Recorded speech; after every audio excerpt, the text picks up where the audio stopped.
जब कीचक के शव को अंत्येष्टि के लिए ले जाया जाने लगा तो द्रौपदी ने राजा विराट से कहा, इसे मुझ पर कुदृष्टि रखने का फल मिल गया। अवश्य ही मेरे गंधर्व पतियों ने इसकी ये दुर्दशा की है। द्रौपदी के वचन सुनकर कीचक के भाइयों ने क्रोधित होकर कहा, हमारे अत्यंत बलवान भाई की मृत्यु इसी सैरंध्री के कारण हुई है, अतः इसे भी कीचक की चिता के साथ जला देना चाहिए। इतना कहकर उन्होंने द्रौपदी को जबरदस्ती कीचक की अर्थी के साथ बांध के और शमशान की ओर ले जाने लगे।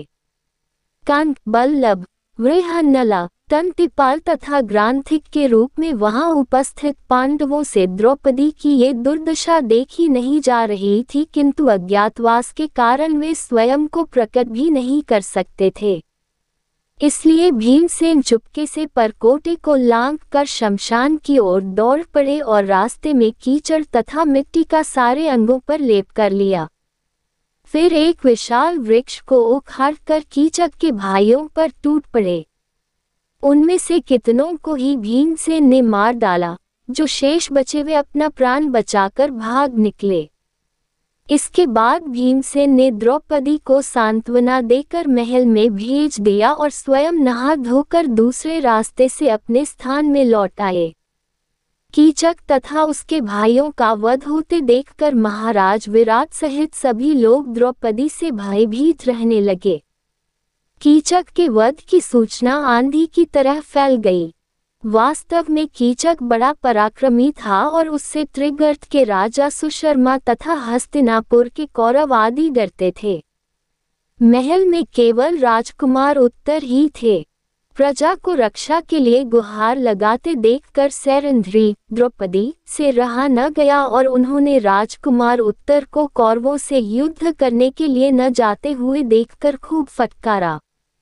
सैरंध्री की फटकार सुनकर राजकुमार उत्तर ने शेख ही बघारते हुए कहा, मैं युद्ध में जाकर कौरवों को अवश्य हरा देता, किंतु असमर्थ हूँ, क्योंकि मेरे पास कोई सारथी नहीं है।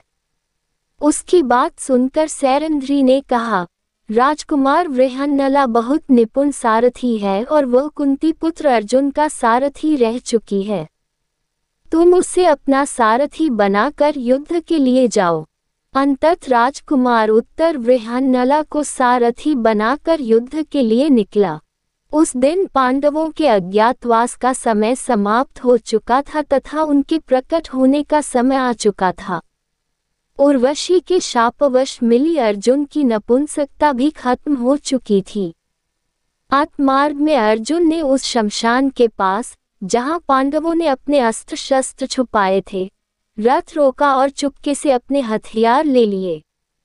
जब उनका रथ युद्ध भूमि में पहुंचा तो कौरवों की विशाल सेना और भीष्म, द्रोण, कर्ण, अश्वत्थामा, दुर्योधन आदि पराक्रमी योद्धाओं को देखकर राजकुमार उत्तर अत्यंत घबरा गया और बोला, वृहन्नला तुम रथ वापस ले चलो, मैं इन योद्धाओं से मुकाबला नहीं कर सकता। वृहन्नला ने कहा, हे राजकुमार, किसी भी क्षत्रिय पुत्र के लिए युद्ध में पीठ दिखाने से तो अच्छा है कि वह युद्ध में वीरगति प्राप्त कर ले। उठाओ अपने अस्त्र शस्त्र और करो युद्ध।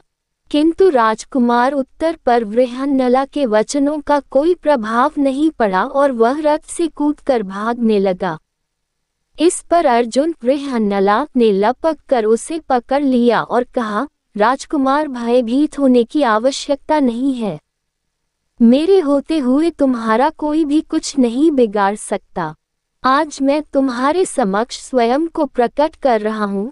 मैं पांडुपुत्र अर्जुन हूँ और कंक युधिष्ठिर, बल्लभ भीमसेन, तंतिपाल नकुल तथा ग्रांथिक सहदेव हैं। अब मैं इनसे युद्ध करूँगा, तुम अब इस रथ की बागडोर संभालो। ये वचन सुनकर राजकुमार उत्तर ने गदगद होकर अर्जुन के पैर पकड़ लिया कि देवदत्त शंख की ध्वनि रणभूमि में गूंज उठी। उस विशिष्ट ध्वनि को सुनकर दुर्योधन भीष्म से बोला, पितामहे, तो अर्जुन के देवदत्त शंख की ध्वनि है। अभी तो पांडवों का अज्ञातवास समाप्त नहीं हुआ है। अर्जुन ने स्वयं को प्रकट कर दिया, इसलिए अब पांडवों को पुनः 12 वर्ष का वनवास और 1 वर्ष का अज्ञातवास भोगना होगा।